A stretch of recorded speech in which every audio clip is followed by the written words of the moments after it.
محمد Affan Jaunpur U P سے پوچھتے ہیں، سوال یہ ہے کہ غزوہ ہند کیا ہے اور کب ہوگی یا کب ہوگا؟ دیکھیں، غزوہ ہند میں آپ صلی اللہ علیہ وسلم نے کچھ حدیثیں ارشاد فرمائی ہیں جس میں فضائل شرکت والوں کے لیے بیان کیے گئے ہیں، جیسا کہ اصابتان من امتی حرزہم اللہ تعالی من النار، میری امت کے دو گروپ ایسے ہیں جنہیں اللہ جہنم سے بچا لے گا۔ اس میں سے ایک گروپ وہ ہے جو حزابۃ تغزو الہند، جو ہندوستان سے غزوہ اور جہاد کرے گا۔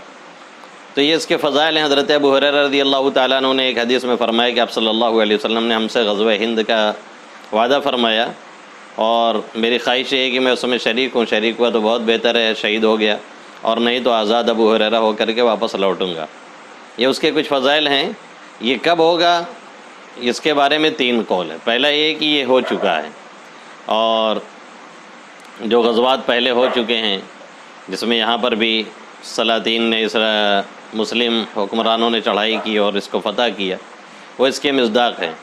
دوسرا قول ہے کہ غزوہ ہند سے مراد خاص ہندوستان نہیں بلکہ ہندوستان کے سائڈ اور اس کی طرف مراد ہے، اس میں عراق وغیرہ شامل ہیں، جیسا کہ اس کی تائید بعض صحابہ کرام رضوان اللہ تعالی علیہم اجمعین کے آثار سے بھی ہوتی ہے۔